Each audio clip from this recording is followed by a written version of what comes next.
The only real hope and change you'll ever get is from God. It's going to come from the Lord, or it's not going to come at all. It's going to come when you admit that you can't do it and that you've got to have His help. Anything anybody states that is of truth is going to confirm itself deep down inside in your spirit. Okay? Nobody can mimic that. Nobody can. That would be the Holy Spirit, the Spirit of truth operating in you. It is what confirms a truth.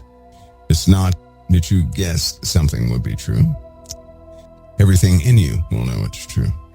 You don't know how. You may not be able to articulate it. You may not be able to go through any procedure or any type of process to validate it. You'll just know it's true. So we're going to discuss some things today that you'll find that out. Now, we all know for a long time there have been many stories told about many different things. One of the topics that is most discussed during this time that we live in right now is, those stories of what the world does. Disclosure. Their disclosure. I'm going to start our disclosure. How about that? And it's time. So I wouldn't call it disclosure, more like discovery. That's what I would call it, discovery. But I'll tell you something. In this world, in our lives as believers, it's important that we know what we're up against, what's been happening. It's very important. I'm going to begin by discussing something, a word, a phrase you guys are familiar with. And it's a modern day phrase. But what if I were to tell you that in fact that phrase is 4,000 to 6,000 years old? Would you be shocked? A common phrase. A phrase that people have gone and talked about. Something that men aspire to accomplish. It's an old term. Before I tell you what the term is, let me tell you why I'm going to mention that in the first place. There are some parchments, writings, documented history of something that happened a very long time ago. It's been found in Africa. It's been found in the Middle East. It's been found in Qumran. It's been found in Mexico. It's been found in South America. The same writings found all over the world. It's not something that a person would usually discuss. So I can tell you right now, it's a dangerous topic. Not to you, the listener, but to those who handle that knowledge. Dangerous because nobody wants the information out. And they do everything to kind of smother the information. Make it seem like it's needless, useless. Nevertheless, give you some insights that will serve you well. It'll put things into perspective. It brings up some hard questions. It's very difficult questions. Nevertheless, I can't deny that I've seen it in too many places. I began to see this way back in 88. 88 was the first time. And from that point on, I've seen it in various places in the Middle East, right outside of Jordan and Israel, Jordan, Kuwait, Afghanistan, 2 places in Russia, or close to Russia, Africa, as I said before, Brazil. Seen it in a few places. And it deals with something ancient that you are familiar with. On occasion, we have read the book of Enoch, but that's not what we're talking about. We're not talking about the book of Enoch. There's some other writings that are exactly alike, very similar. The whole set of whatever writings they come from, to my knowledge, has not been found. But the stories keep popping up. And it has to do with the fallen angels. The truth about the fallen angel. Not the controlled story. The only thing we won't get in today, and I don't know, we may, depends on where the Spirit leads me, is why it is so important, or it was so important back then, to remove that book, to remove those documents, those readings from history. They wanted that erased from history. Today, there's an active campaign to keep that out of your mind. It is. So I'm going to break that little thing now. Right now, it is so that you never find out what you're living in the middle of. Because if you can't see it, you're not going to be bothered by it. If you can't see it, you're not going to stop it. If you can't see it, you'll slowly conform to it. One of the reasons that was documented, they removed these writings so they could have centralized control over worship. In other words, and it's kind of bad to say this, but the priests of that time wanted people to come to them. They did not want people to go directly to the spiritual authority, our Father. They didn't. You wanted to control how people believe. They wanted to control your faith because of an old term that exists today. And it is an eye-opener. Because if you ever see this in ancient writings, it will make you look twice, 3 times, 4 times, and 5 times. You ready? So here's the term. New World Order. That is not a new phrase. Don't you find that ironic? That phrase, that term, the New World Order, that is not a new phrase. Here's what makes it so dangerous. Since it was found 4 to 6 to 7,000 years ago in those writings, it existed back then. What in the world were they talking about? You'd be shocked to learn the same thing they're talking about now. As we unfold this, I have to give you a caution. Please don't jump to preconceived notions. Have no conclusions. Have none. Okay, have none. This type of information requires confirmation from the Holy Ghost, not by assumption, never by assumption. This is a topic dealing with some very real things, very active things. Yes, it will put some things in perspective, but if I were you, I would not try to make anybody else understand it. It is something that the Lord will either confirm within a person or not. It is not something that you should challenge anybody with. In a lot of cases, knowledge. When you gain knowledge, then keep the knowledge. Never try to convince anybody else of that knowledge. Always wait upon your Father in heaven before you make a move to enlighten anybody else, so to speak. Right? You don't want to do that on your own. You need to know if it's a truth confirmed to you by the Father.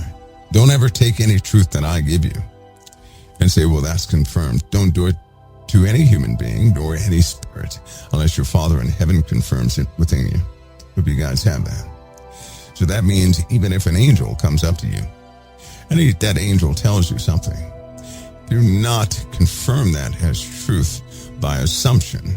You need the Holy Spirit to confirm that within you. It does not matter where it comes from. We live in a world of imposters. Today we're going to uncover the nature of how those imposters work and just why so many people have found themselves powerless in some of the most common situations. I mean common. But ironically, it won't provoke fear. By the time we're done, you'll understand. You'll understand. We're going to start with the fallen angels here real quick. So everybody knows the story of the fallen angels to a degree. Some know it by the King James Version of the Bible in the Old Testament, Genesis chapter 6. Some know it by Enoch. Some know it by Jasher. Some know it by other books. Some know it by some of the parchments that were found and some of the documents discussing the giants. Some know it that way. The fallen angels, they wanted something. But angels, period, have been around long before time began. Think about that. All these documents, including some of the original script of the Bible, always say the same thing about angels. They were around before time began. Angels are, the word translated would be, their nature would be celestial. So in other words, they are a spirit, right? They're not in a form that we would understand. They're in a higher form, much higher form. Fallen angels, they too existed before time began. When I say time began, that means before anybody recorded anything, these things were, and they were already educated. So think about that. They could have been alive. These angels could have existed trillions upon trillions of years before the earth existed. Think about that. Before the solar system existed, before the galaxies existed. Just think about that. And fully educated. Think about that. fully educated. So they were of a different nature altogether. Now, many books have wrote assumptions about angels. I'm going to tell you this. Unless the Lord gives you something direct, there have been many falsehoods written about angels, things that people have made up, things that people have taken from astrologers and psychics and all these other folks who write about esoteric things. So you had to be careful about what you believe about angels. You got to be careful. You got to be very careful. The truth is, we may know a few names. You may even have felt the nature of an angel. The truth is, we don't know a lot. Everybody does not know a lot. And unless you have been introduced, unless you have somehow been immersed in the presence of angelic beings, all you know is what somebody else has come up with. Keep that in mind. I'm saying that so that nobody has any preconceived notions and they start describing what angels are. If anybody right now were to describe what an angel is, the truth is they're taking it from somebody else. But if somebody were to ask you directly, what do you know about angels? And if you were to die if you lied, what would your answer be? I don't think too many of us would have a comment. Not too many of us would have a comment. If we were asked the question, what do you know about angels? And if we lied, we were going to die a miserable death. Not too many of us would have an answer, truth be told. So what we know about angels, we know through writings. We know through other people's conversations. We know through information passed down. Right? Keep that in mind. That's why knowledge of angels. If you gain knowledge of angels, you keep that knowledge. Don't teach anybody else until your Father has confirmed a truth within you. Until he has shown you that. And if you want to know what an angel is, then say, Lord, I need the truth here. Can you show me what an angel is? That's all. That's all you have to do. And from that moment on, if you really mean that, from that moment on, notate your dreams. Be observant, and you'll see. Okay, so they've been around for a long time. They are direct creations of God. And they too have their process. They have a process.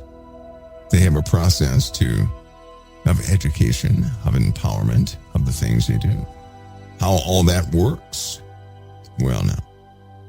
We probably don't need to know that. But the story of the fallen angels is that 200 fell on Mount Hermon. The lead fallen angel made a pact with the rest of the fallen angels. He had a desire that was recorded by nations at that time. He had a desire that was recorded by the nations of that time. Now, these angels are bound up. You know that. These angels are powerless. Powerless.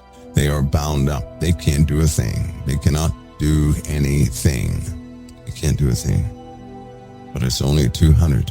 We know the Bible tells us how many angels fell with Lucifer. How many fell with Lucifer? Anybody? How many angels rebelled with Lucifer? Anybody know?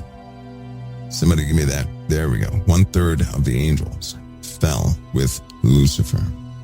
Now these were watchers. They were assigned to watch over the earth to intercede for mankind. Simyazza was their leader, and he decided to do something on the earth. They were watching over the earth, watching over mankind.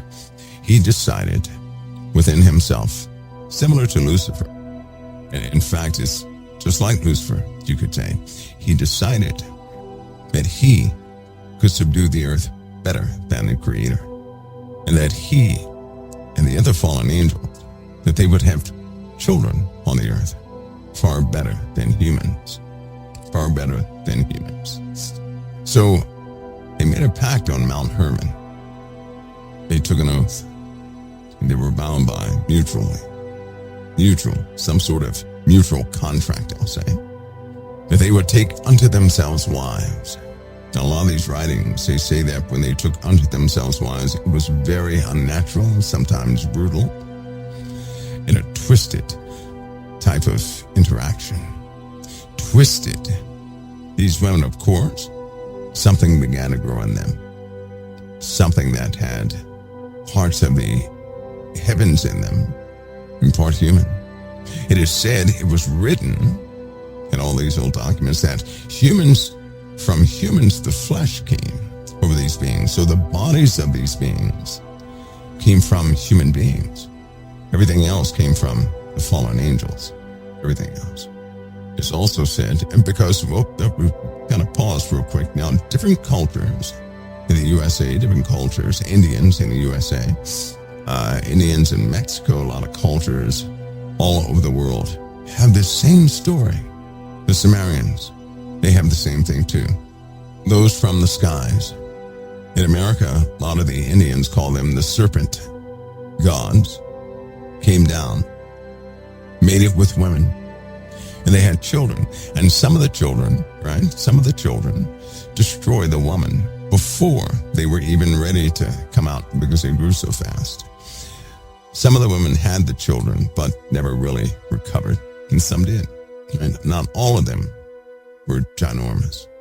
At the age, they said when these children were about a couple of months old, or a month old, or something like that, they were the size of a grown man. And they just grew from there. Now the Indians have this story. The Native Americans have these stories. They have them. Now when they were little like that, as they were growing, these things from the sky, the fallen angels, would come and take them and educate them. Not all of them, but they would educate them. They came back. Certainly the first 200 did. And then they came back to rule over mankind. So they started kingdom building in the earth. Then they had children. Here in America, with the Native Americans, with a lot of different tribes, they say the same thing. That some of these giants,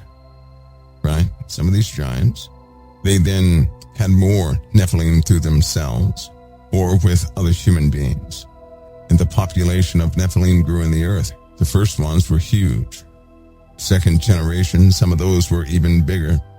But the point is, many of them were on the earth, but not all of them led. But they had kingdoms. And they kept doing that. And they kept doing that. And they kept doing that. And they kept doing that. Some of them said, were there any female Nephilim? Yes. Not first generation, though, I don't believe. Not first generation. These are like second, third, fourth, according to the writing, second, third, fourth. So they filled the earth. In the Bible, it says there were Nephilim before the flood and also after that. So we're going to clarify that, the also after that part. Now, imagine a world where these fallen angels taught their sons and their daughters the heavenly knowledge they were not supposed to teach. They weren't supposed to teach this knowledge. In the book of Enoch, which some of you have read, for example, Azazel, he instructed them in the arts of war, right? Strategy, tactics, purpose, precision of tactics. But what's in these other documents?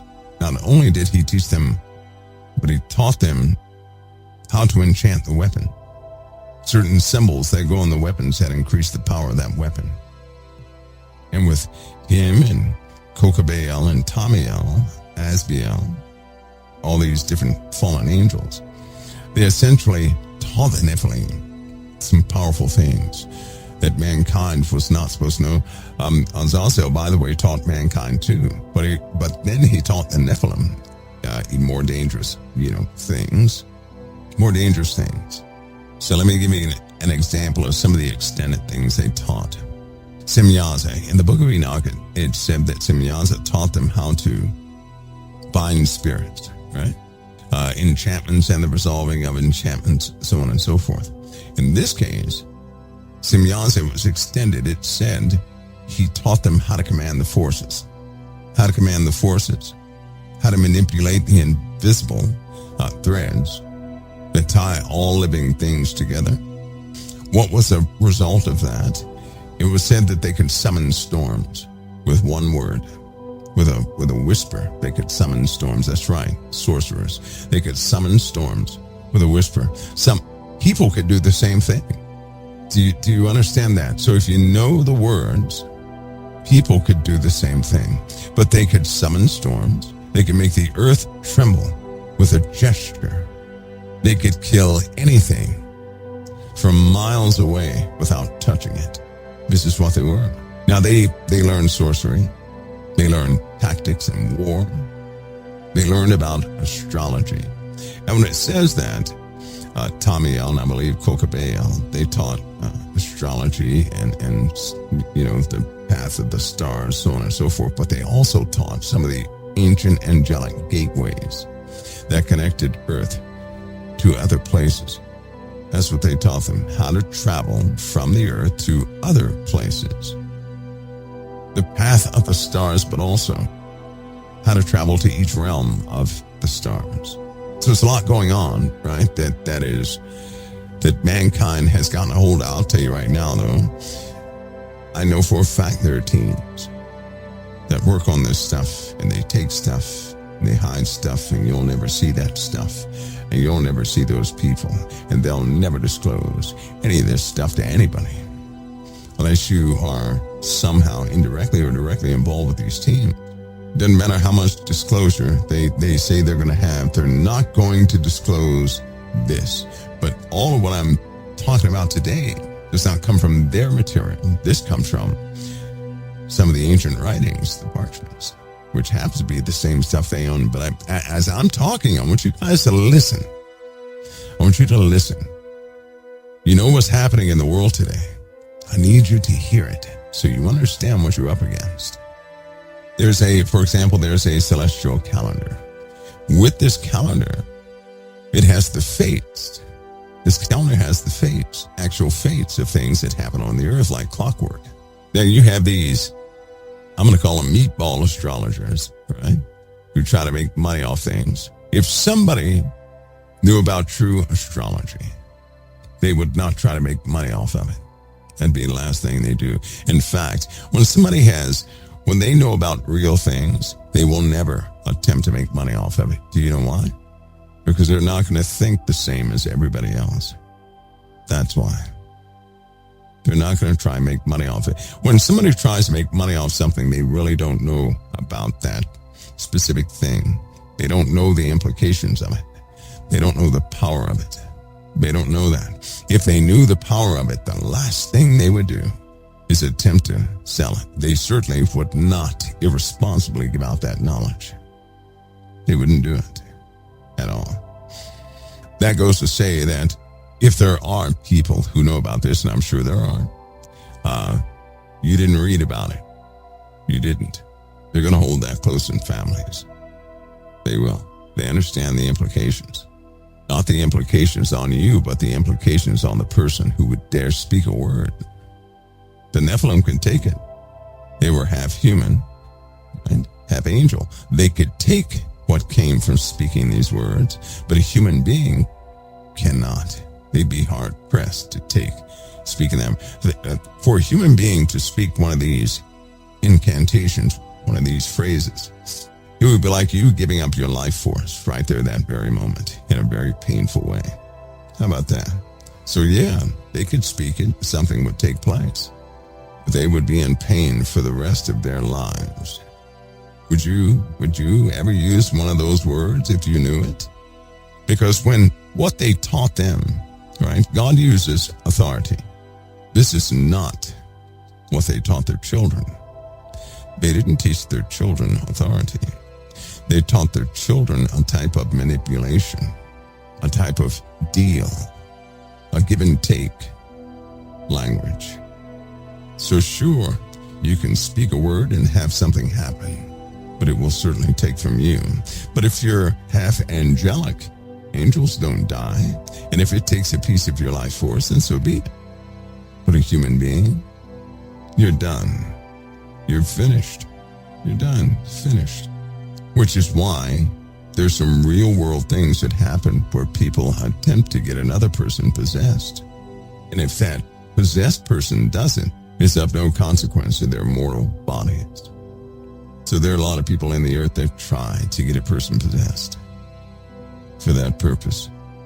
A controlled evoking of these incantations. Let me continue though. So they taught their children all these different things. And their children, being in this world, being kings over places, I believe that the Sumerian tales outline stories of the Nephilim, and they left out the Zechariah's ascension, did not translate the horrible things. He didn't. Here's everybody believing that somehow the Sumerians were just like you and I. They were not. They were not. Whenever you come across the pantheon and all these different things, start looking at the characters and how their names diverge, but how similar they are, because they're talking about the same people. I'm not going to call them people, the same things that were on the earth at the time. But these things had a problem. They were spirit and they were flesh. Their flesh hungered. Their flesh hungered, and it would never end. They were starving their entire lives. Though they would eat and eat and eat, they were starving. There are stories written where they would go stand over the ocean and scoop up a bunch of fish and whales and everything else, and they were still starving. In the book of Enoch, it says they ate up all the acquisitions of men. These other writings, they corroborate that, but they were still starving. Then they began to eat people. And then it documents how that happened, how people would wake up in their villages, and they would see a large shadow over their village, and people would start running just by seeing one of them. But there was nowhere to run. And children and men and women, they would begin to pick them like berries and eat them until the earth filled up with blood, human blood, animal blood. Then when they ran out of human beings because they ate up everything else, they began to eat each other. They began to turn against each other and eat each other. In the book of Enoch, it says that they began to fight one another. They had these big wars. They left craters in the earth. Mountains were knocked over or knocked down. Now, before you say, well, that's just ridiculous. Yeah, I wouldn't jump to conclusions. Now, I do know that some of these, some folks, a group of folks, will introduce the world to some very ancient things.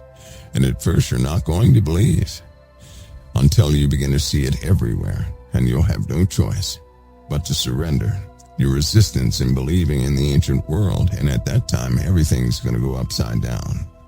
And then in that day, you'll say the past should have been left in the past. Right now, everybody wants to know the past because you're not connected to the horror of the past. It's kind of like a person. Think of a person right now who says, I'd like to be 18 again. It sounds good, right? To pick out the best day of your life, the best moments of your life. But see, you forgot about the horror of being 18. You forgot about the misery that you had when you were 18. You forgot about, nobody ever talks about the horrific times. They talk about going down memory lane. That's what they're thinking about. And they say, well, I'd like to do that again. I'd like to go back and just, hang out with this friend again. But then if you begin to think soberly about that time back in the past where it was just your glory days, there was misery and a little horror, stress, and some more things you totally forgot about. When you think of the whole picture, back when you were 18, you'll say, no thanks. Isn't that what you'll end up saying? Once you think about everything that happened when you were 18, you say, no, I can't go back through that again. I can't do it again. A lot of people right now, they're curious about the past because they make it seem so painless. People see movies. Everybody is interested in discovery. I knew an archaeologist, a few of them, but one of them in particular, he was so fascinated with Indiana Jones. He went to college. He did the whole thing. But when he began to actually go to sites and dig things up, he said, I can't do this. This stuff I'm in ridiculous conditions. Everybody's jumping up and down excited, and I'm suffering. This guy said he was suffering the entire time. So he's not doing that anymore.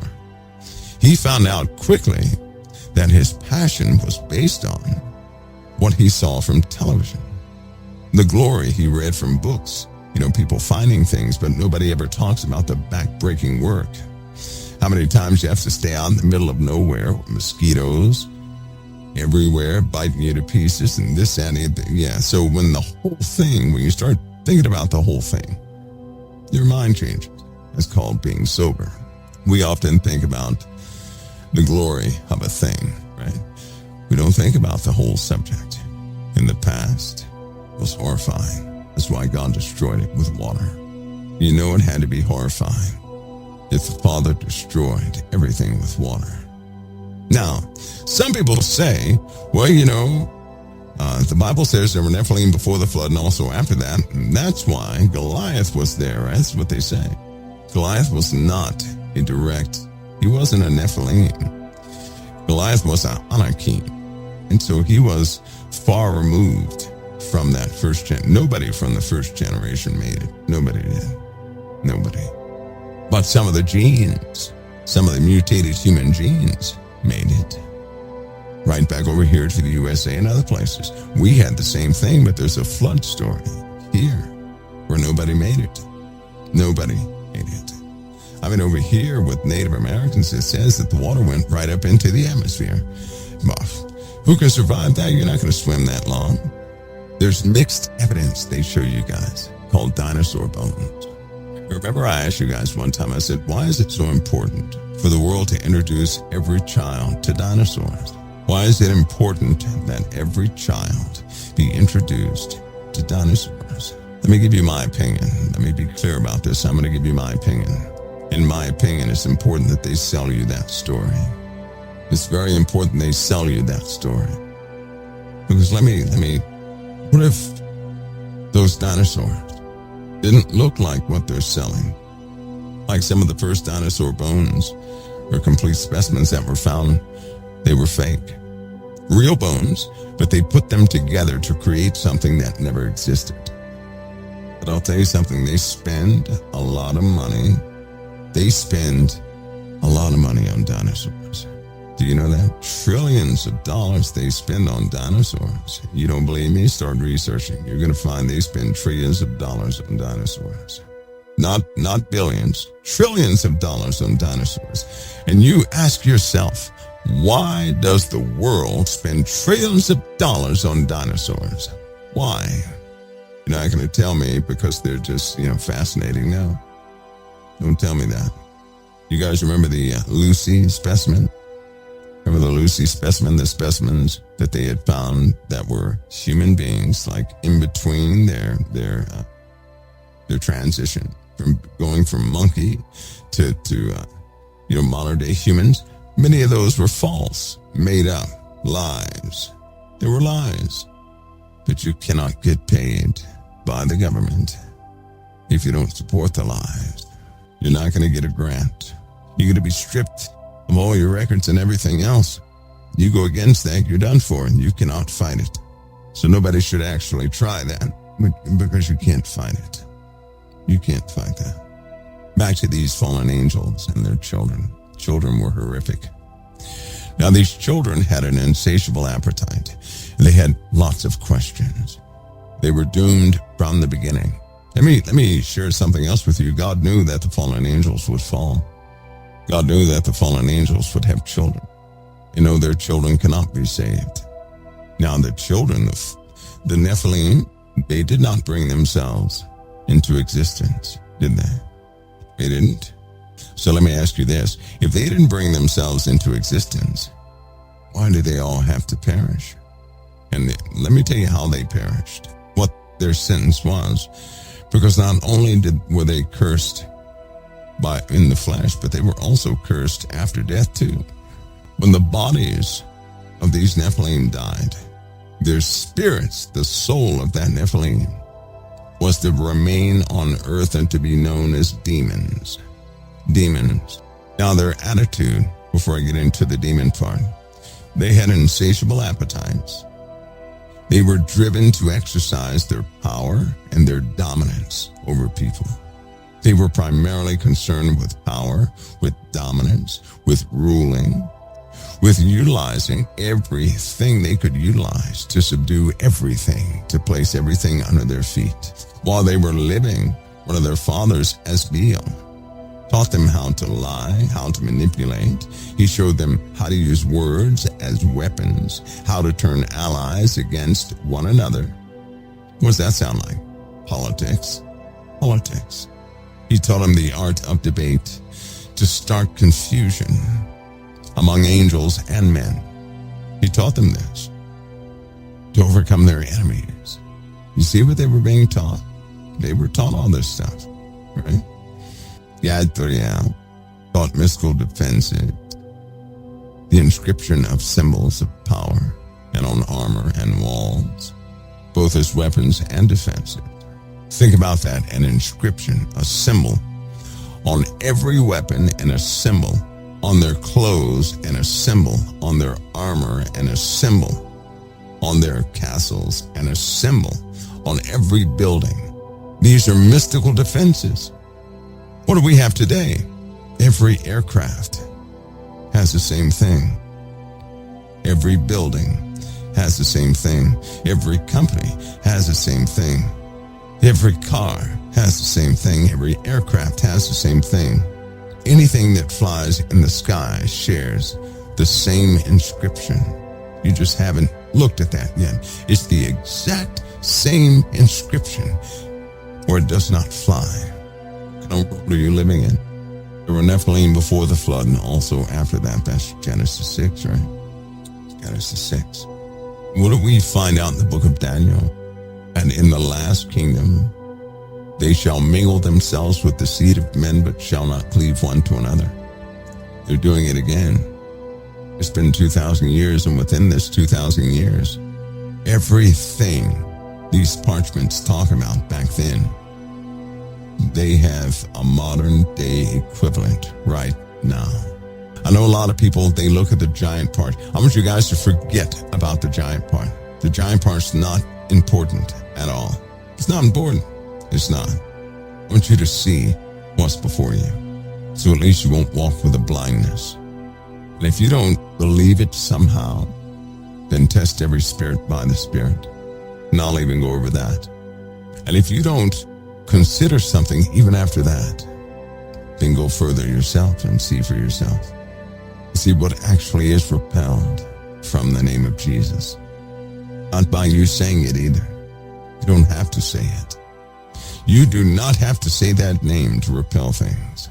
You know why? Because that name is established in the eternal realms. And everything in the eternal realms, they know that name, and they know where that name is, and they know of whom Jesus does reside in. They know who's affiliated with the Messiah. You don't have to tell them. They already know. So if Christ be within you, then you walk around with power and a repulsion within yourselves. Only by compromise can you relinquish that shield. Be back in a moment right here at the Council of Time. Back to our conversation. The same desire. Oh, by the way, forget their giants. Forget their giants. Okay? Forget their giants. Don't think about that. I think that is distracting for the sake of this conversation. It does not matter what they were. Doesn't matter. I know that people have researched. I know that you guys have, a lot of people who have researched. For the sake of this conversation, though, it does not matter that they were giants. Now, they were neither human nor angel, a mixture between the two. They had an insatiable appetite. They were doomed from the beginning, and they knew it. It's written that one time it was overheard in council of them. One of the Nephilim had asked one of their angelic parents, what are we? What are we? And nobody would ever answer. They wouldn't tell them. They couldn't tell them. Now hear me on this, because this is where you had to be sober. This is where you had to be sober.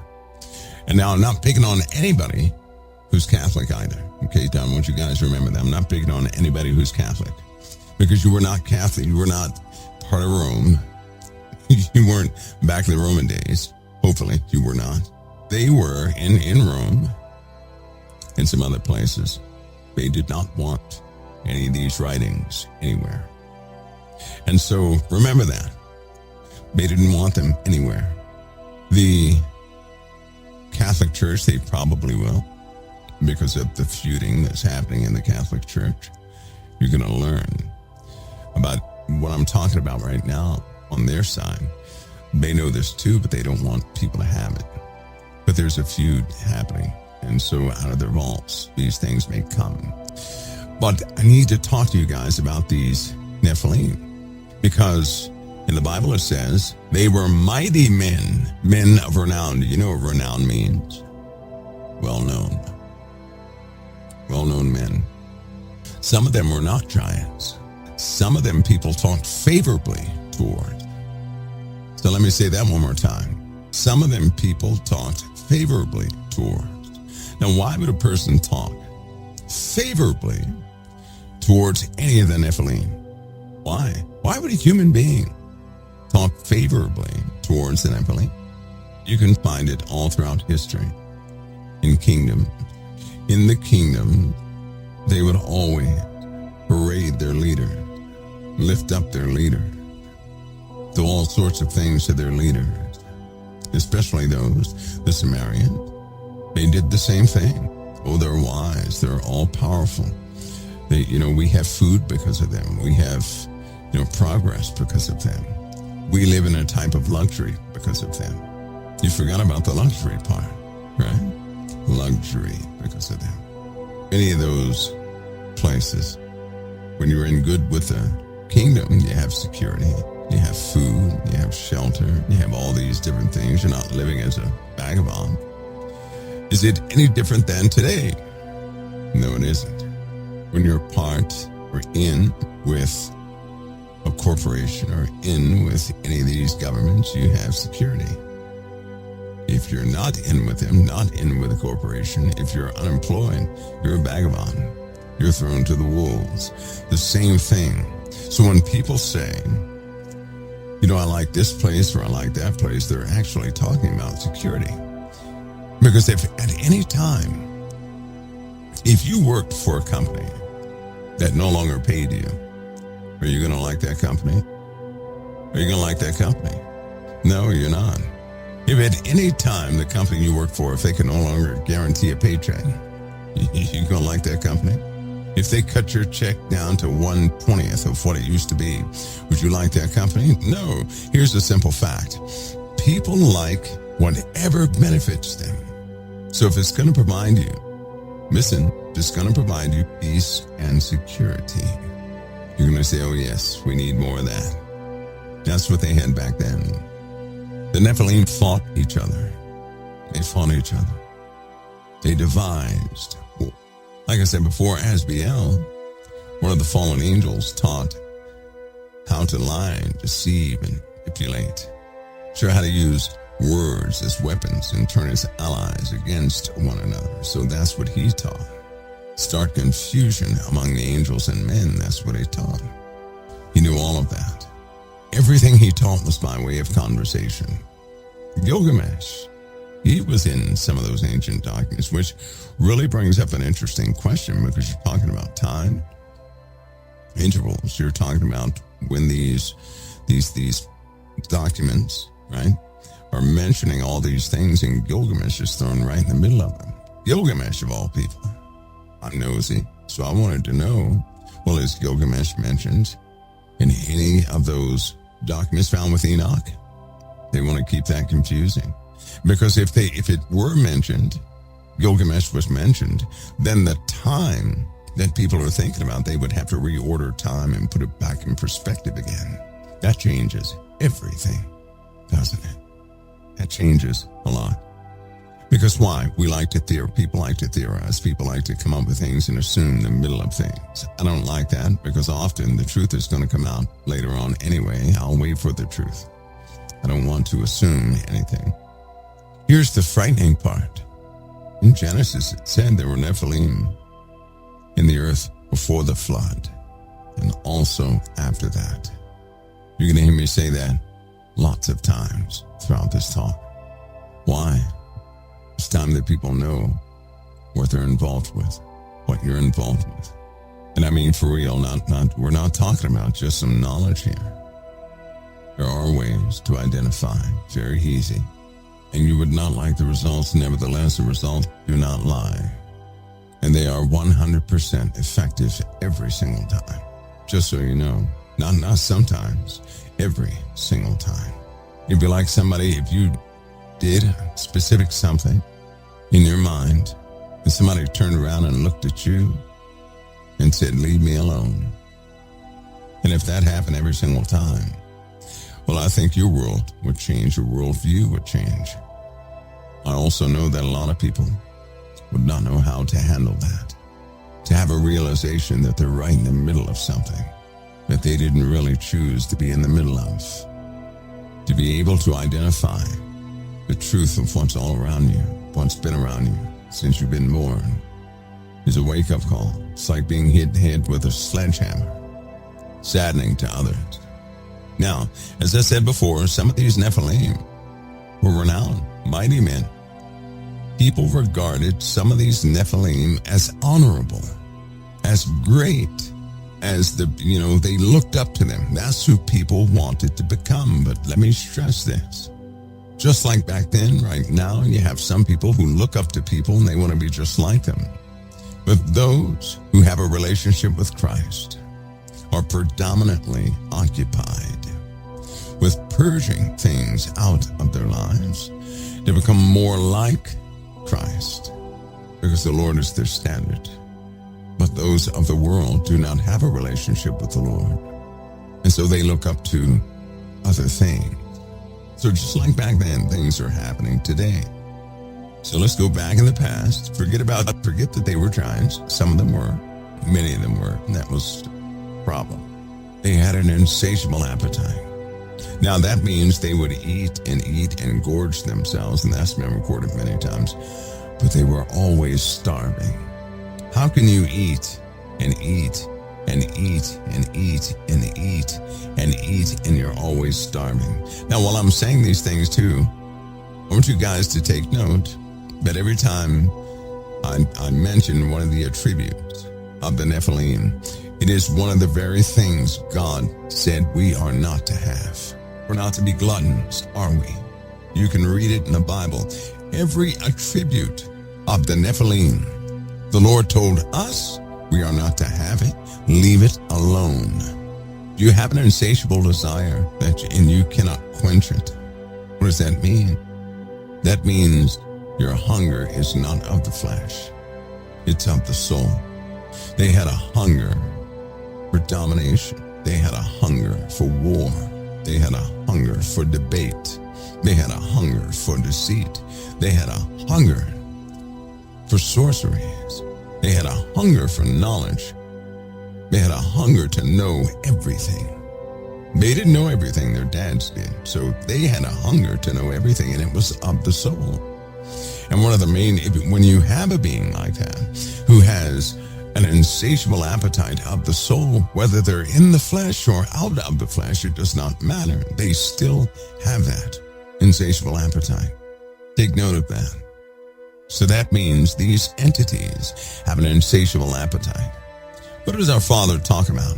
Lust, the lusts of the flesh. He always talks about lust. A lust is an unquenchable desire. That means you want something, but every time you get it, it's never enough. That's what lust is. That's what the Nephilim had. That was their very nature.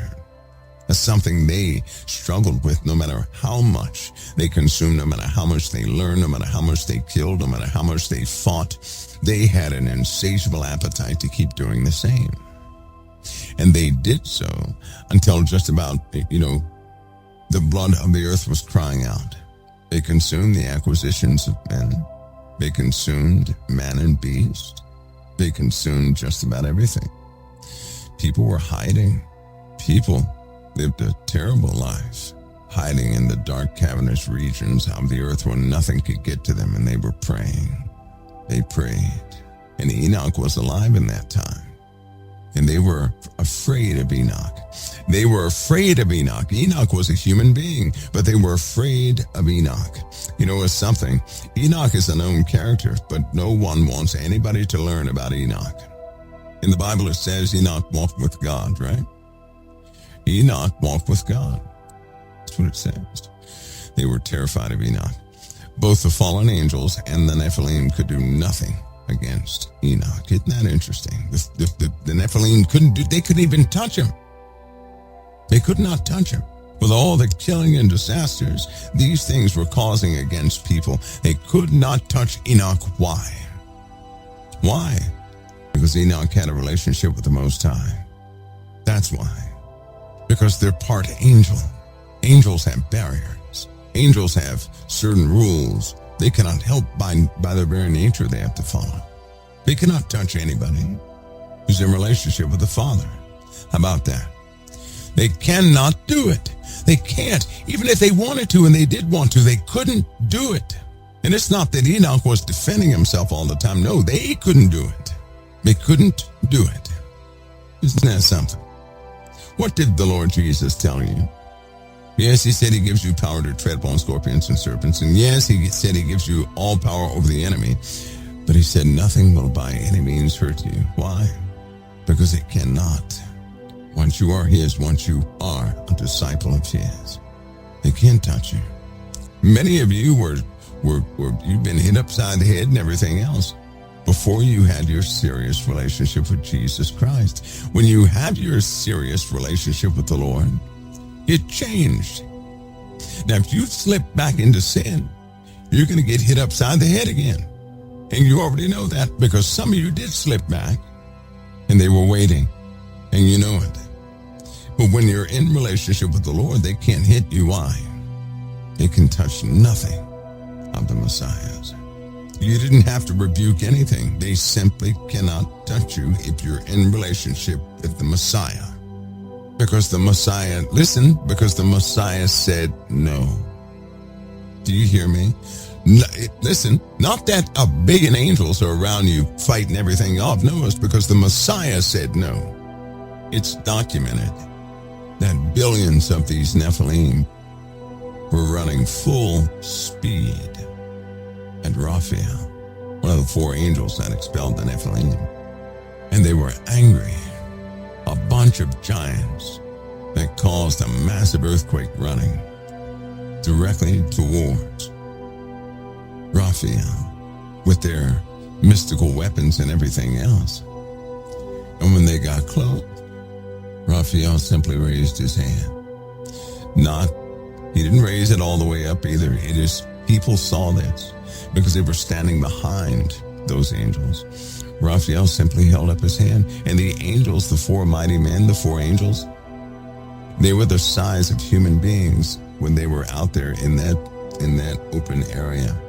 Can you imagine a tiny little, compared to the Nephilim, billions of Nephilim come running, and a little tiny angel, the size of a person, not some big tall angel, the size of a person, not even looking at the Nephilim, because he was talking or doing something. They said he raised up his hand halfway, and all the Nephilim stopped. They couldn't even move. They couldn't even move. They didn't stop in obedience. They could not move. They couldn't even speak. They could do nothing. That's one angel.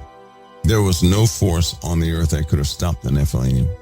But one of God's angels held up his hand just a little bit, like nonchalantly, just raised it up, and all of them. That's in the writings. Why don't they want people to know that? Why? I mean, it is so clear. If you're honest with yourself and you look at your own life, and if we would not play games with ourselves and look at our own lives, we would know that when we were friends with the world, that's when things happened to us. That's when things got to us. That's when things touched us and messed us up. But those moments when we were serious about Christ, nothing touched us. Nothing. In the moments when you doubted Christ and began to second guess things about Christ and about his word, that's when things touched you. Do you know why? Because when you doubt, you're pushing Christ away. How can Christ be in you when you don't believe him? He's not in you when you don't believe him. But when you believe him, he's in you. His spirit is with you. They can do nothing against the Spirit of Christ. They can do nothing against the Holy Ghost. It does not take a whole wall of angels to fight off everything. One angel held back all the Nephilim on the earth with a hand half raised. No effort. You know what he told them? They were angry. And he told the Nephilim, as he was telling that group of people that were with the angels, right? He told the Nephilim, he said, you know some of what your fathers have taught you, but all of what your fathers know is but a fraction of what the heavens are, and there are greater authorities that even they cannot conceive of. My. So that tells me something, because that phrase, that way of using those words lets me know. We may think we know by reading the word what heaven may be, but it lets me know we don't. In fact, it lets me know if an angel cannot hold what heaven is within themselves, how in the world can we do it? That means what we are calling heaven, what we're calling God's domain, is so vast, so far above us. God did not give us the minds to conceive of what it actually is, so he gives us representation and words. I don't think we have the brain power. I don't believe it. I just don't believe it. And yes, I'm one of those people. You know how people have near-death experiences? Each person, because I never talk against anybody who has one of those, but I will tell you this. Heaven is not fractured. So if one person sees it, it's going to be consistent with the other person, consistent with the other person. And it's also going to be consistent with what the Lord said. But the Lord said something in the Bible. He said, when they had that argument about who's going to be in heaven, who's going to be whose wife in heaven, and the Lord said this, don't you know anything? You're going to be like the angels, neither male nor female. See, the male and female thing is needed right here for earth, for reproduction. For earth, not for the eternal realm. We're going to be like the angels, neither male nor female. So I think that in a lot of cases on these near-death experiences, it's called communication. God has to speak to us in those things that we do understand. If he showed us something we couldn't possibly even relate to, a person would just be flabbergasted. And you say, well, what did you see? And they say, well, I don't know.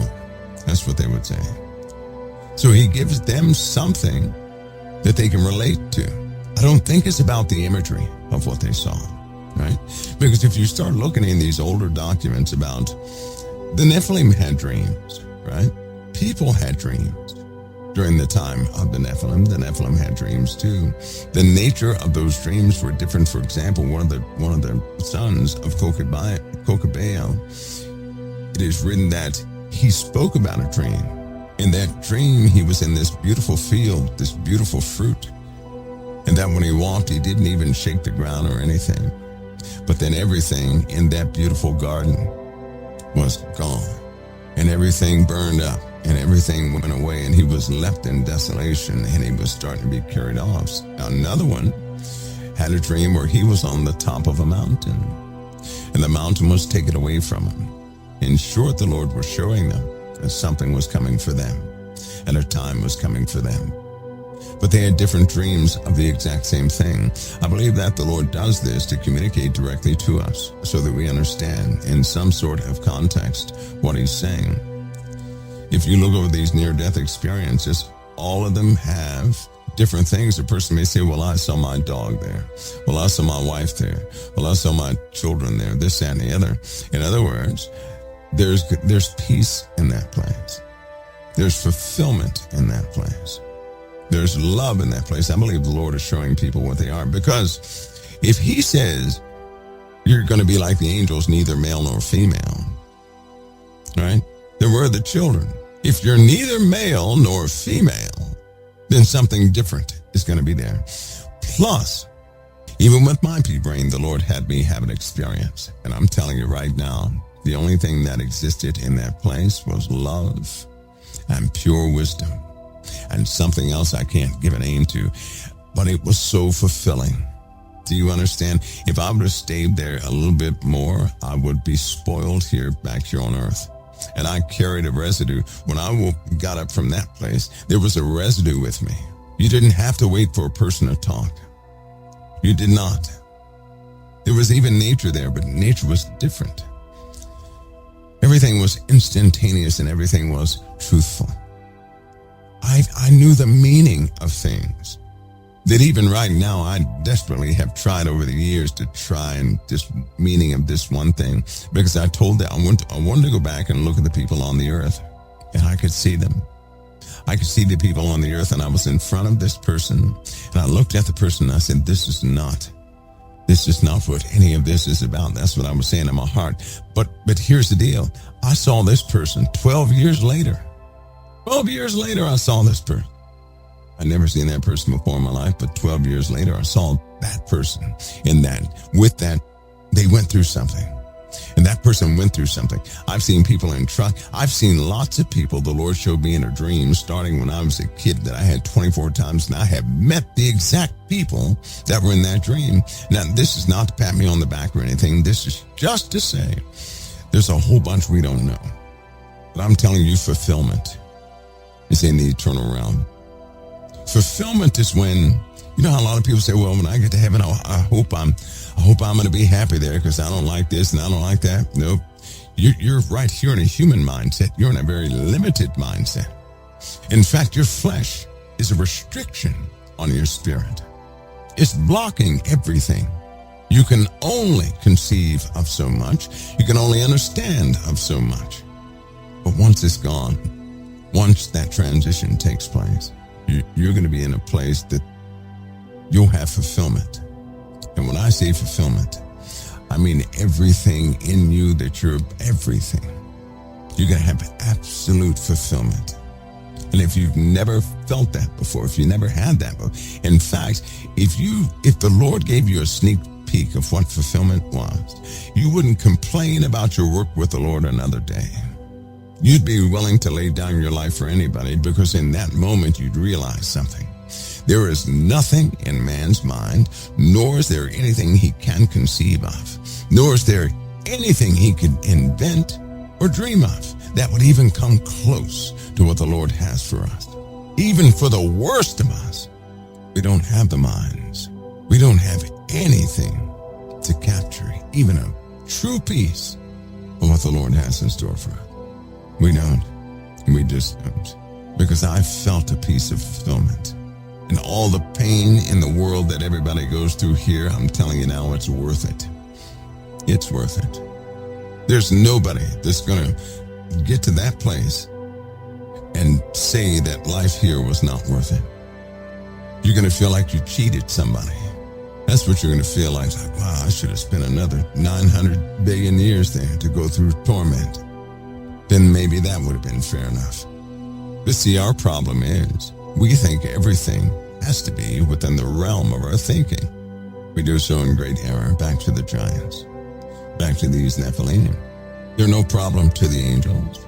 And when they die, there's a written piece that's very interesting. When they die, when the Nephilim died, when they died in the great flood, their spirits would be known as demons. But hear me on this. The character of the Nephilim you can know through these documents that were found. That's what's so interesting. There was a Nephilim that always negotiated, a group of them. They always would negotiate. They were nice, they were inviting, but they always negotiated. They were always plotting and planning. All of them collectively, with their leader Simyazza, wanted to create a new world order. That's what was written a long time ago. They said he had it in his mind, Simyazza had it in his mind, that he could re-subdue the earth and do a better job than the Most High, that he could educate mankind and grant mankind a greatness on this earth, and that he would have children, and those fallen angels should have children on this earth to run it. They wanted their children to inherit kingship of the earth. Now that's why you have the Mayan story. And you have the prophecy in the Mayans about right before they were wiped out. They said, well, yep, we're going to rule for 2,000 years. Wrong. They were taken out. In fact, in all these dead civilizations, they all said the same thing, the same promise. They did. They said the same thing. But how can all of these civilizations in different parts of the world have the same prophecy that they were going to rule for 2,000 years? Because you're dealing with the same entities. That's why. When you have these echoed sayings, it means that some sort of influence was speaking the same thing to everybody else. That's what it means. So that means that promise came from the same source. That's what it means. That's what it means. Now, as I said before, some of these Nephilim, they were negotiators. People looked up to them. People depended on them. Some of them were absolutely evil and tyrants. But they were all different. And when they died, they would be known as demons in the earth. Now, that word demon, you can't find that in the Bible. You can't. You know that, right? You cannot find that word demon. You know what Jesus called him? Unclean spirit. Do you hear me? Unclean. What does that word unclean mean? The word unclean means unsanctioned, not authorized. It's not cleaned. See, anything cleaned with the Father is acceptable. It's acceptable, right? If it's unclean, it's not acceptable. If it's cleaned, it's acceptable. If it's unclean, it is not acceptable. These spirits are unclean spirits. They're not acceptable. They're not acceptable. Here's the worst part. It was already prophesied that these things would reside within people in the end time. Lots of people who would take on their characteristics. They would be taught. Men would be taught of these spirits, these unclean spirits. And they would resurrect kingdoms in the earth that mirrored those of the Nephilim. I thought about that. I said, okay, the Nephilim had a lust problem, a hunger problem. So do the people today.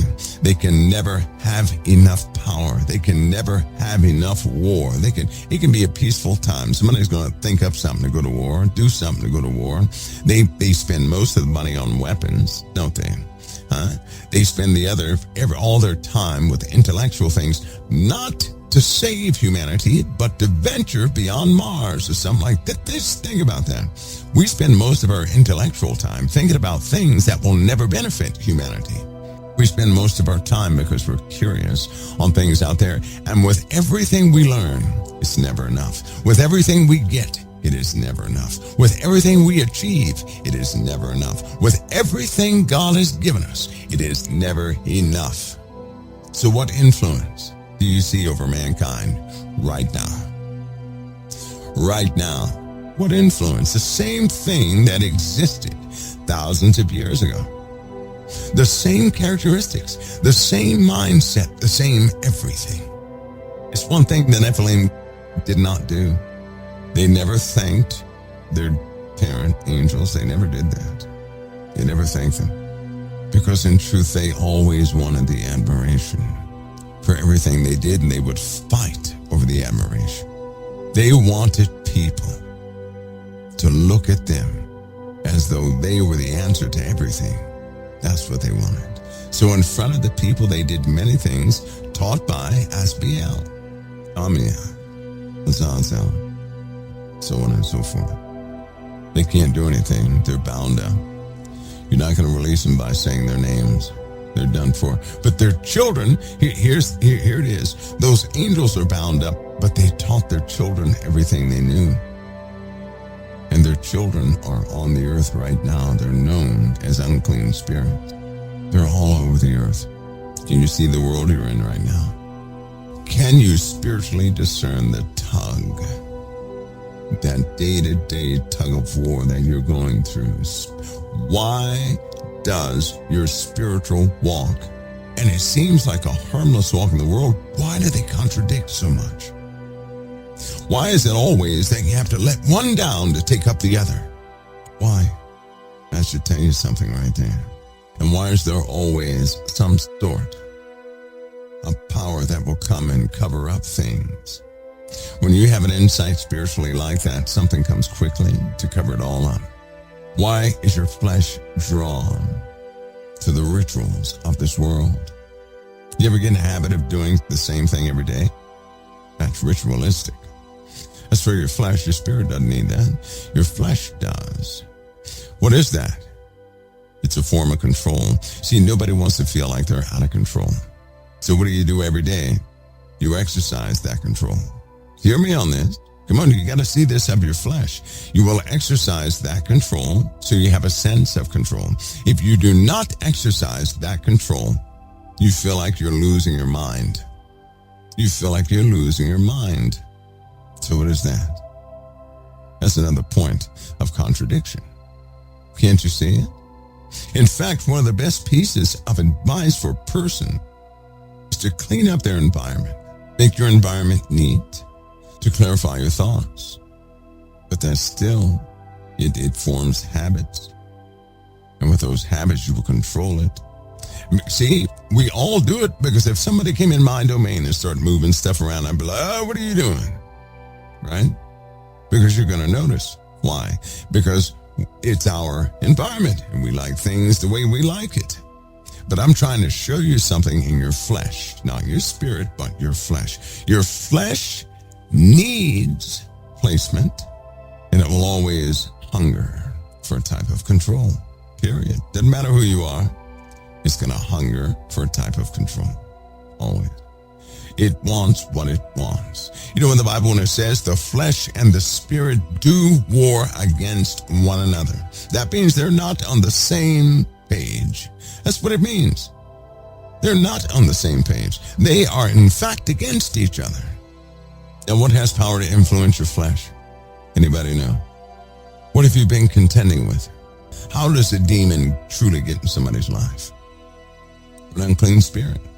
The Nephilim. How do they get in your life? Because they want, listen, they desire badly to be in flesh again. It was already written that would be one of their major desires, would be to exercise themselves in flesh again, to be in you, to be in a body where they can feel again, where they can hurt again, where they can do things again. So it is said of these Nephilim, they had extraordinary strength, extraordinary intellect. They were extraordinarily harsh. Many of them were, right?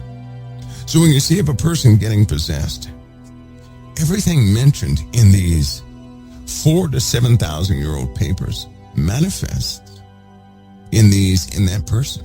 The same exact things. And they lie about their names. Why would I'm going to tell you something. I personally I don't need to know. I don't go by men's doctrines.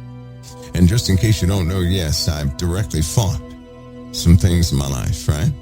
I did not do it by name, not by their name. I don't need to know their name. I just need to know that the Messiah is my Savior. I don't need to know their name. I don't trust what they say because they lie. That's part of their tactics. They're going to lie.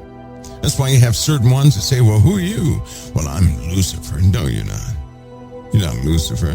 I'm not going to toy with those things. I know this for a fact. Either the Bible is right or it's not right. And if you have Christ within you, they want nothing to do with you. And if you come up to them with Christ in you, you have all authority over them. But you cannot invite them nor challenge them by way of your flesh. If you do, you just invited them in. You can invite the Nephilim through your disobedience. You can invite the Nephilim through your emotions. You can invite the Nephilim if you have any of the activities in your life that they had in theirs. That's an invitation. So if you like debate, you're going to invite them into your life. And once you do that, you have a strong influence attached to you. And it's not going to leave you either. It's going to stay with you until you are immersed in Christ. It's going to be there. You notice in this day and age, a lot of psychics are around, right? All these psychics. Have you guys noticed that? Oh, there's a bunch of psychics. A bunch of them. Yet none of them can name anything that's happened in the world before it ever happened. None of them have helped out anybody, have they? Even that is a form of them. They're very cunning. They are. Remember when Paul cast the demon out of that woman? He said, hey, do you realize what you're doing? Now I'm over here preaching the truth, and you're over there doing your thing, trying to dovetail off what do you know what you're doing? And he cast that demon out, and the guy said, now what am I going to do for employment? She's powerless. She has no abilities because you just cast it out of her. Now what am I going to do? You made me go broke. You guys ever read that in the Bible? That's in the New Testament, by the way. Just in case you haven't read that. Just in case you haven't read that. When you do that, they become part of you. Now the Lord gave us a list of things to check ourselves with. A clear distinction between the affected flesh and the health of your spirit. But for the sake of this conversation, take a look at the world as it is right now and tell me that nothing's wrong with it, that those things of old have nothing to do with the world today. Could you tell me that with a certainty? Do you see what's happening? Imagine when it surfaces, there will be a disclosure, not of ET. It'll be a disclosure of truth, of who's been influencing who. And when that truth comes forward, it's going to cause a sickness within people they never thought possible. That means in our lives, we have some serious choices to make. We can either lift up the name of the Lord and begin to see the truth of this world and do the work we've been sent here to do. We can continue to attempt to bridge the gap and to lift up the Lord and the world at the same time. I can assure you that's not going to work. Because once you get involved with the one, the other one drops. Look carefully at the world. Now, you're not to be stuck. None of us are to be stuck in ignorance. So let me do a recap on something. He clearly said that this kingdom, this last kingdom that we're in, I believe the word they used was flushed, something like that. In other words, people would be full of these Nephilim spirits. They're not giants, but they have the same unquenchable desires, the same behaviors, the same knowledge. Listen to me. That means people are walking around utilizing the knowledge of the Nephilim in modern times right now. And if you go back yourselves and read exactly what these things had knowledge in, and you start looking at the world now, that's what gives you a shocker. Because what they couldn't finish then, they're finishing now. That culminates into the beast kingdom, just as the word has told us. Right now, is anybody out there, I'm going to ask you something, don't get offended, but is anybody out there subdued by the world system right now? Is anybody out there subdued by the world system? I know a lot of people, they don't want to answer that question because deep down inside you already know. A lot of people won't ask that question. Do you know why? Because everybody is receiving from the system, and everybody is living by the system, and everybody is operating within the influences of the system. With Christ, you begin to see that, and that becomes sort of a controversy in your life. Haven't you noticed that in order to be comfortable in this world, you have to compromise your faith to do so?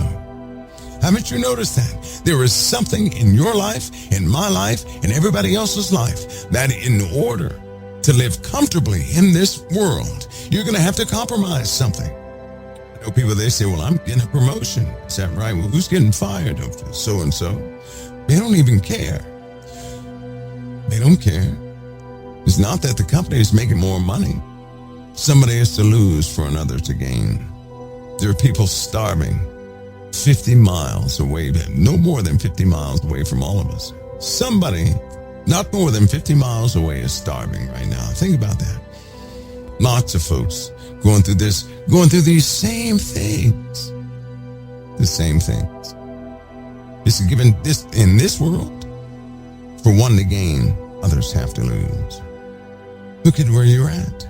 Because with the Lord, you're either, listen, if you're with the Lord and the Lord's within you, you speak differently, you do things differently, everything is different. Never try to compensate for that for anybody. Just realize where you are. You're supposed to be here, but realize where you are. You all know there are some details. We just touched the surface of something. There are certain activities in the lives of the Nephilim that are an influence upon you right now.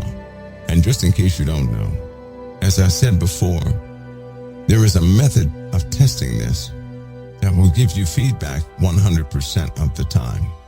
That means if you are out in the public without saying a word, and you employ that method that nobody could hear, somebody would turn to you and say, "Leave me alone." Somebody would turn and look you dead in the eye and get away from you. Or somebody would turn and look you in the eye and approach you swiftly. Hopefully, you'd have the right anchor. What I'm telling you is that you're in the middle of a world. It's not make-believe, but confirmable. And that's the first part, the basis. I believe people should know of what they're dealing with, what this influence is upon them. Now, these things have no power over your lives unless you invite them into your lives.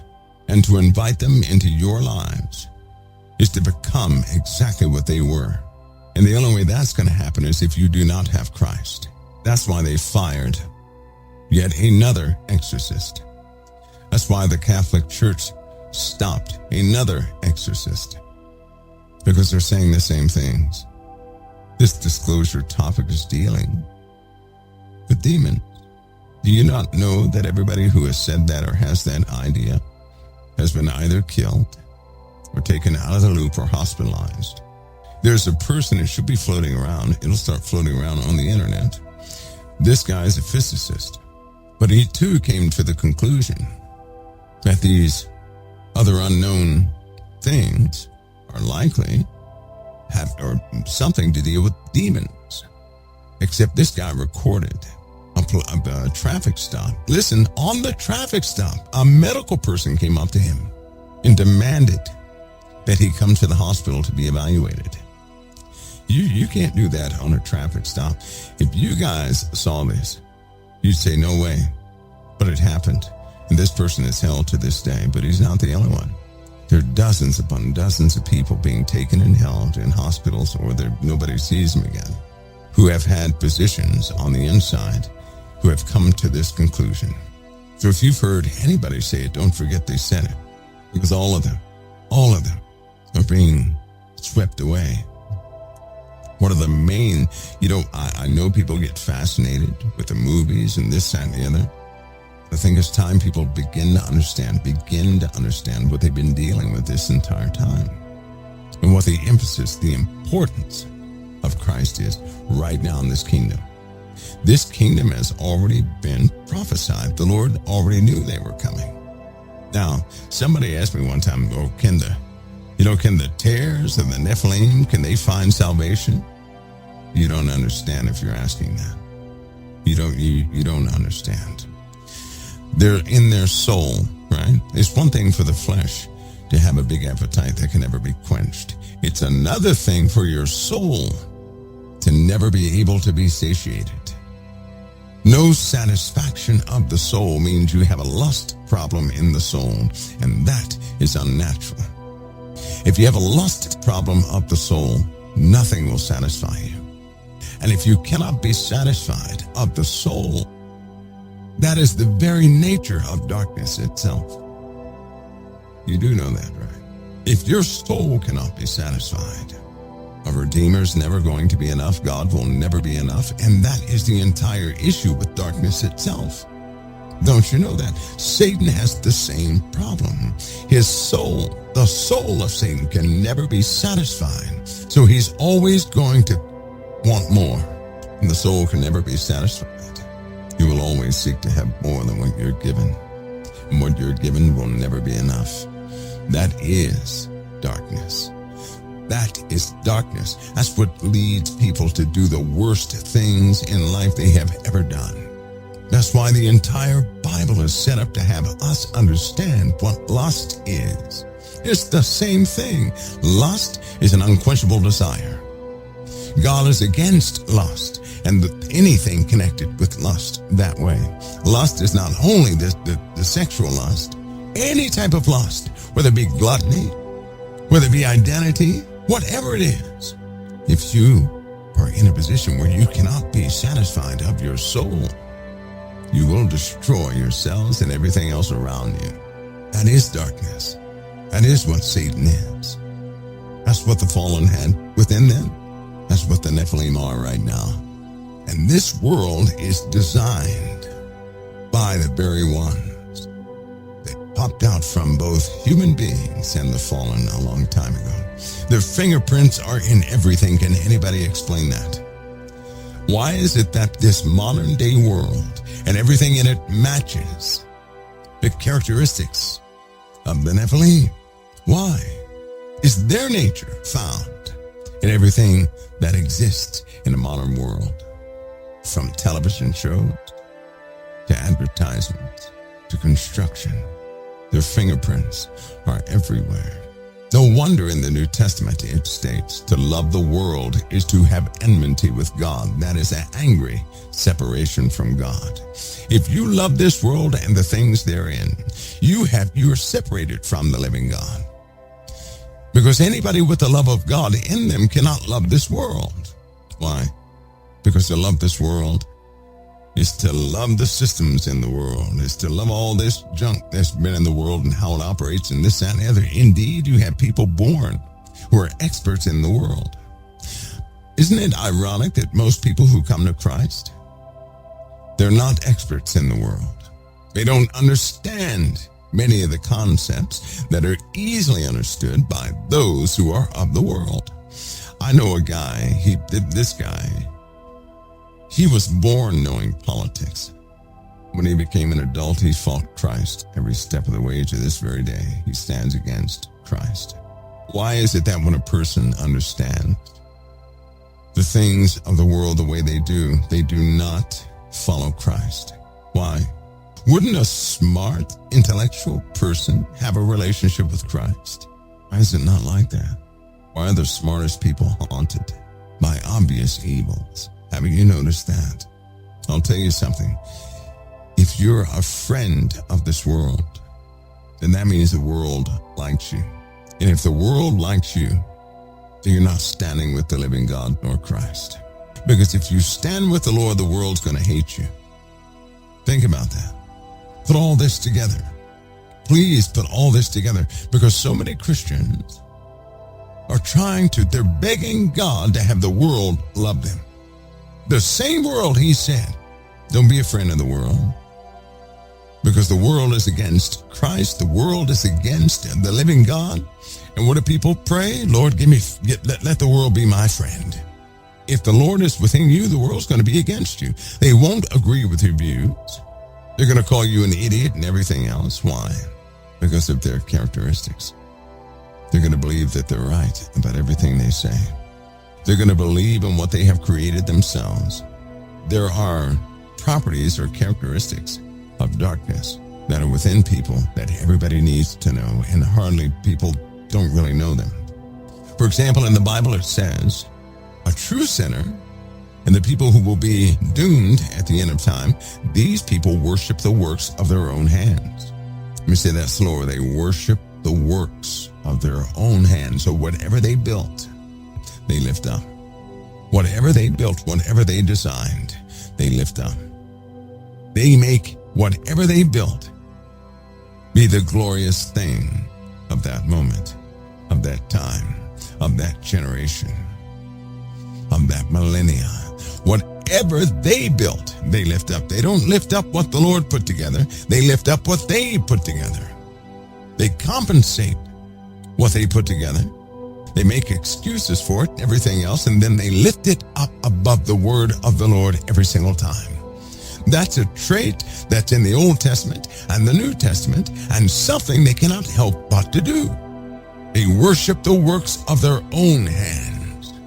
Well, somebody name something that mankind made and that mankind lifts up all the time. You're not going to like it. The Lord mentioned it. And the Pharisees hated him for it. The Lord said, you made something unto yourselves, and you shouldn't have. You ready? Ruled. R-U-L-E-S. Ruled. They made up their own rules. And they lift their own rules up above everybody else's. Think about that for a moment. Just think about that for a moment. Just for one moment. And you'll start to see it. You'll also start to see how that many without knowing are already in worship of something extremely dark, and it takes Christ to rectify that. Now, with Christ, that's the only way justification can be brought in. So what am I telling you? I'm telling you this. Without morals, it's an abomination, and that's going to be the end of it. See, if it weren't that way, how then could the beast system ever come in? How could the system of the beast ever be propped up if somehow man were to rectify some things by morals? Like politics, like the Constitution. The Constitution is a beautiful work, it truly is, but it's not going to work without morals. If you get a bunch of twisted people, how is the Constitution going to work with a bunch of twisted people? And yes, it is something that man created. Just don't jump on the side of those who try to invalidate those things in the Constitution. Don't jump on the side of those who also turn it into an argument. Don't jump on that side either.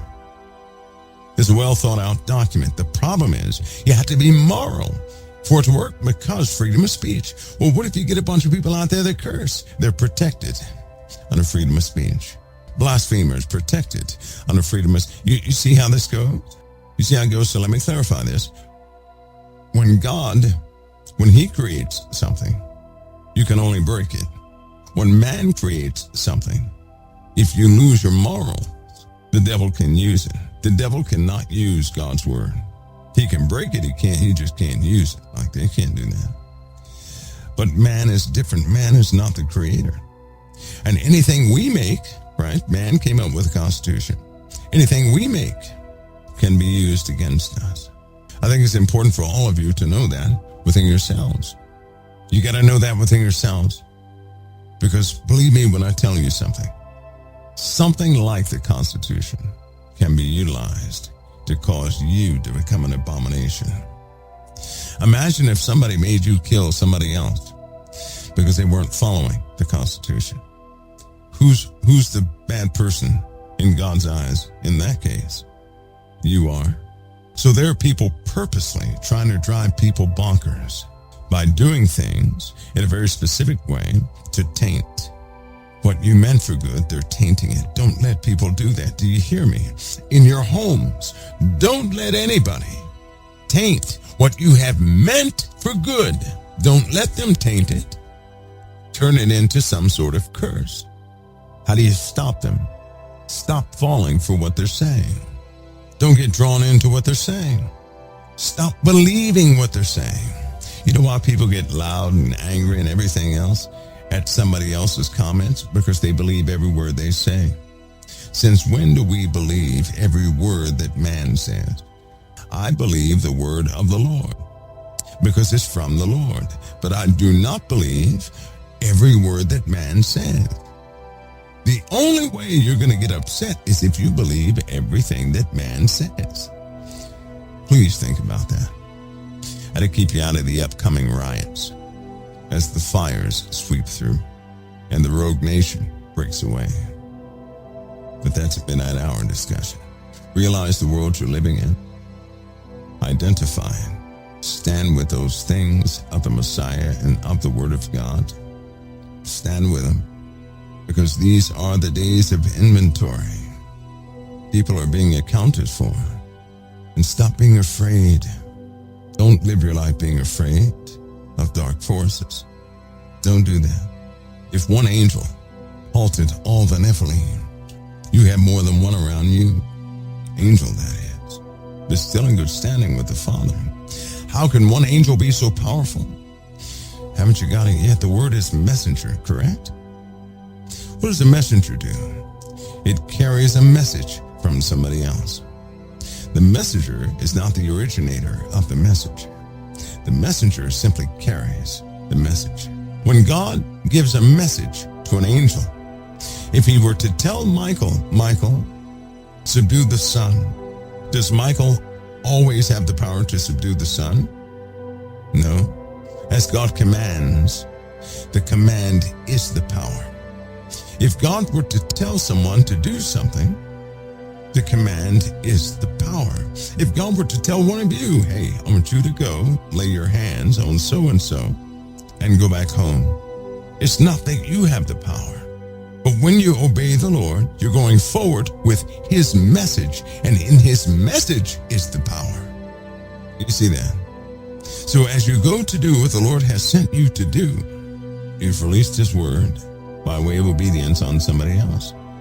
God watches over his word to perform it. So if it's his word, he'll perform it. You're just bringing it to them. And nothing can stop you. Why? Because he told you to go.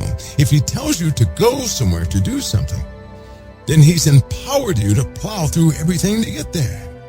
You have everything you need to accomplish what the Lord sends you to do. Just make sure he sends you to do it, so you'll be empowered.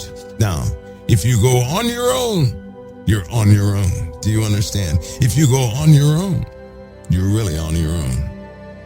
You may not be able to muster enough to get through something, but if God sends you, you carry something of his, and it's by his authority, you'll get through. And nothing can halt his authority. Nothing. See, a lot of people, they hit walls. They didn't wait on the Lord. They went on their own, and they can't muster enough. But if God sends you, nothing can stop you. See, that's what one of the leading Pharisees told the other Pharisees. He said, hey, be careful what you do to these men. Because see, what God starts, nobody can stop. And if you fight against them, you're going to find yourself fighting against the Creator. That's what he warned them about. He said, you better be careful what you do to these men. If this is from God, nobody has power to stop it. But he told him if it's not from God, it's going to come to an end. He told him, be careful. All of us should remember that. We can walk in these ways, but we have to finally simply acknowledge they are what they are. And yes, we have sent ourselves. And yes, we have initiated conversations we shouldn't have at the wrong time with people in his name because we wanted them to change at that time. Time for us to walk forward with his authority. Unstoppable. Don't you think? Oh, and I like this scripture because we were just talking about angels, right? To as many as believe upon his name has he given power to become sons of God. That's what an angel is. A direct creation of the living God. A direct creation of the living God. Because you're authorized to take an assignment. You're authorized to go in the name of the Lord and never be stopped. Just remember, if you do it under your own steam, if you determine the timing, it's going to fall on your shoulders. You may not be able to do it all, but if the Lord sends you, nothing can stop you. If the Lord sends you, nothing can stop you. COT's base of operations is right here at thecouncilofTime.com. COT has no other outlet or venue. These are other folks who will rebroadcast. Anything COT does is by the main page here at thecouncilofTime.com. Notice also in the last days perilous times shall come. For men shall be lovers of their own selves, covetous, boastful, proud, blasphemers. It takes the grace of God to change us, folks. How can you be saved if you're not willing to repent? And the Lord Jesus Christ said, except you repent, you shall all likewise perish.